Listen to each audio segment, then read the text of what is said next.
Diagram हमने पढ़ लिया है। अब हम देखेंगे कि जो हमारा ऑक्सीडाइज फूड है वो किस तरह से कन्वर्ट होता है और किस तरह से एरोबिक और अनएरोबिक रेस्पिरेशन की प्रोसेस से फैट्स में कन्वर्ट हो जाता है। ठीक है भाई, चलिए भाई, the process of by which digested food. तो डाइजेस्टेड फूड था क्या मेरे बच्चों? डाइजेस्टेड फूड था हमारा ग्लूकोज। क्या था?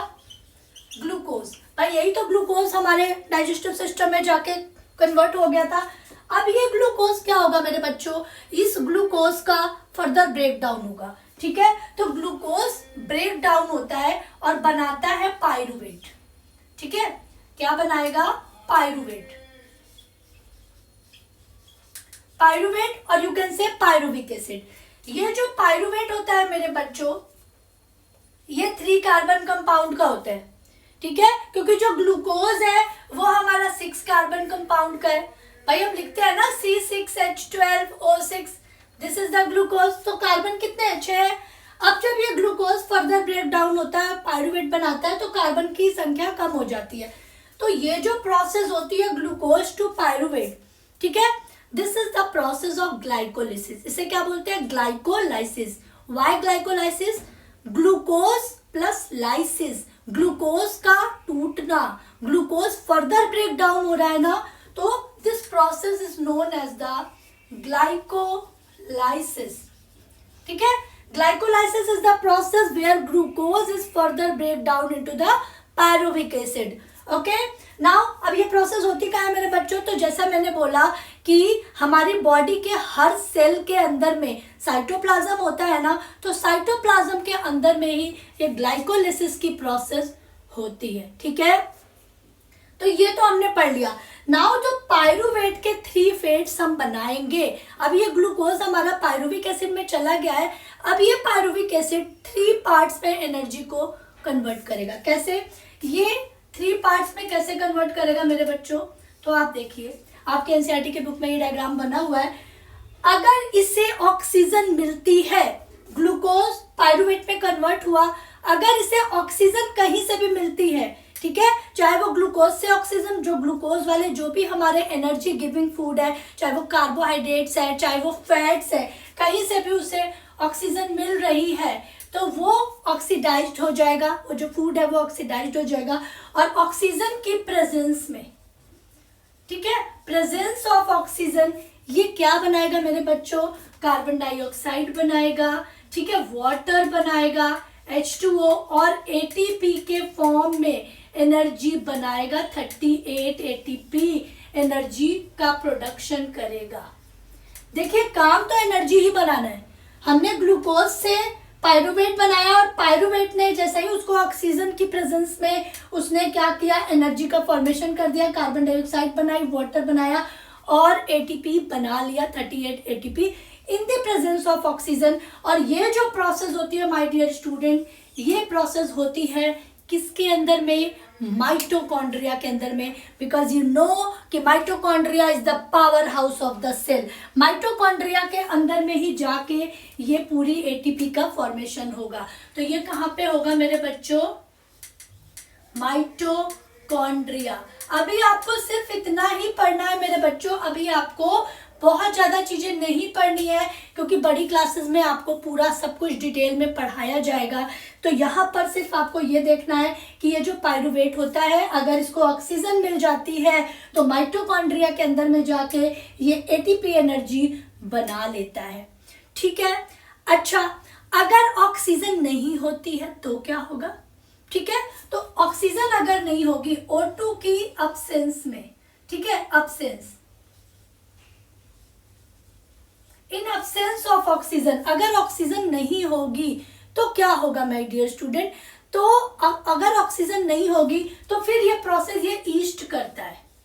ईस्ट क्या है भाई? ईस्ट एक फंजाई है, आपको पता है, ईस्ट एक फंगस है। ठीक है, अब ये जो ईस्ट होता है आपको पता है, ऐसा गोल सा कुछ होता है, ये इस तरह से। ठीक है, तो ये ईस्ट क्या करता है? ये एरोबिक भी करता है और अनएरोबिक भी करता है। एरोबिकली भी रेस्पिरेशन करेगा और अनएरोबिकली भी करेगा। ठीक है, अगर उसे ऑक्सीजन मिल जाएगी तो वो क्या करेगा? फर्मेंटेशन की प्रोसेस कर लेगा और क्या बना देगा? एथेनॉल और अल्कोहल बना देगा। नहीं तो वो लैक्टिक एसिड में कन्वर्ट हो जाता है। ठीक है, तो यहाँ पे ईस्ट में क्या होगा मेरे बच्चों, ईस्ट में फर्मेंटेशन की प्रोसेस होगी और क्या बनेगा, एल्कोहल बनेगा, एल्कोहल बनाएगा, यानी कि C2H5OH, ठीक है, C2H5OH बनाएगा, प्लस सेम आपका carbon dioxide, water and energy.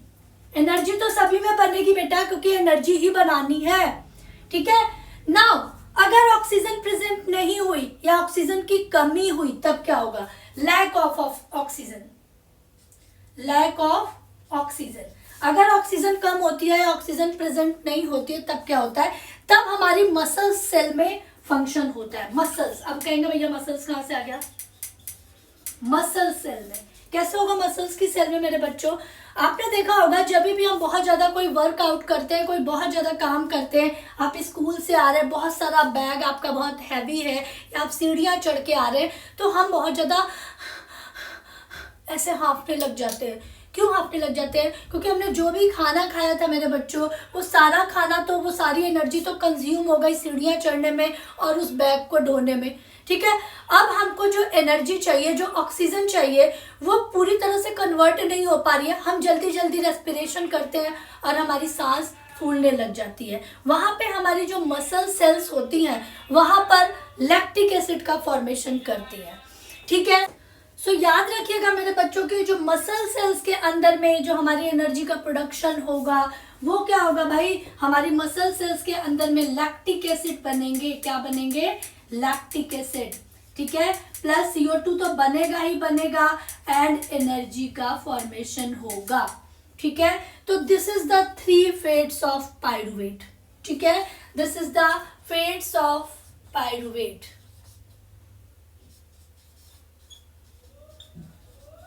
ठीक है, पायरुवेट के 3 फेट्स है मेरे बच्चों। हमने क्या पढ़ा, फिर से समझ लीजिए कि जो हमारा ऑक्सीडाइज फूड था, ग्लूकोज था, वो डिवाइड हुआ, फर्दर ब्रेक डाउन हुआ, ठीक है, और पायरुवेट बना, ठीक है। यहाँ पर भी हमारी ऑक्सीजन अवेलेबल नहीं होगी। In the absence of oxygen वो पायरुवेट में कन्वर्ट हो गया और इस प्रोसेस को हमने बोला ग्लाइकोलिसिस। और ये प्रोसेस कहाँ पे हो रही है, साइटोप्लाज्म के अंदर में, साइटोप्लाज्म के अंदर में ये प्रोसेस हो रही है, ठीक है। ये जो पायरुवेट था, जब इसको ऑक्सीजन मिली, ठीक है, अगर इसको ऑक्सीजन मिलेगी तो ये कार्बन डाइऑक्साइड बनाएगा, वाटर एंड एटीपी के फॉर्म में बहुत सारा एनर्जी का प्रोडक्शन करेगा, 38 एटीपी एनर्जी बनाएगा इन द माइटोकॉन्ड्रिया, माइटोकॉन्ड्रिया के अंदर with the help of Krebs cycle, ठीक है। बाकी की जो प्रोसेस है वो आप बाद में पढ़ेंगे। जो भी हमारी क्रेब्स साइकिल होती है वो आपको 11th-12th में बताई जाएगी। 11th क्लास में आपको पूरी ETS साइकिल, क्रेब्स साइकिल, अभी आपको इतना पढ़ने की जरूरत नहीं है। बस आप ये समझ लीजिए कि ये जो ऑक्सीजन प्रेजेंट होगी अगर, तो ये कार्बन डाइऑक्साइड, वाटर और एटीपी बनाएगा माइटोकॉन्ड्रिया के अंदर, क्योंकि माइटोकॉन्ड्रिया ही powerhouse of the cell होता है, ठीक है। माइटोकॉन्ड्रिया के अंदर में जाके एंजाइम्स का कोरिलेशन होगा, एसिटाइल कोएंजाइम बनता है और फिर वहां से वो एनर्जी का प्रोडक्शन करते हैं क्रेब्स साइकिल के अंदर में, ठीक है। तो आप, अगर आपसे क्वेश्चन आता है कि माइटोकॉन्ड्रिया के अंदर में किस एनर्जी जो बनती है वो कहाँ पे बनती है, तो माइटोकॉन्ड्रिया के अंदर में जो मैट्रिक्स होता है वहाँ पे क्रेब्स साइकिल चलती है, उसके अंदर में ये एटीपी का फॉर्मेशन होता है, ठीक है।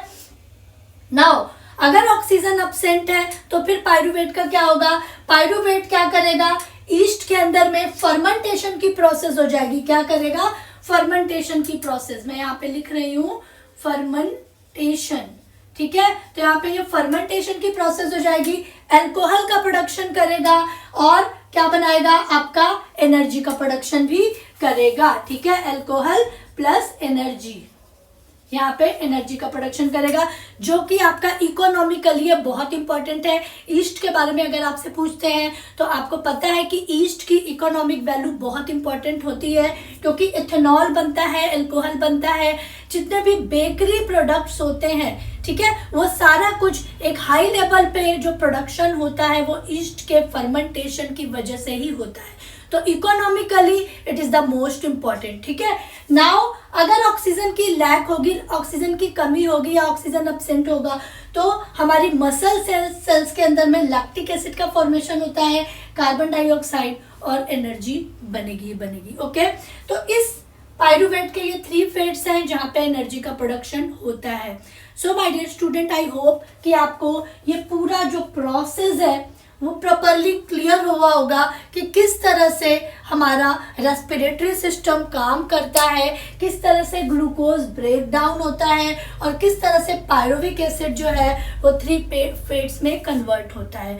नाउ अब हम कुछ इंपॉर्टेंट क्वेश्चंस की तरफ मूव करेंगे जो इस टॉपिक से रिलेटेड है और बोर्ड एग्जाम में पूछे जाते हैं।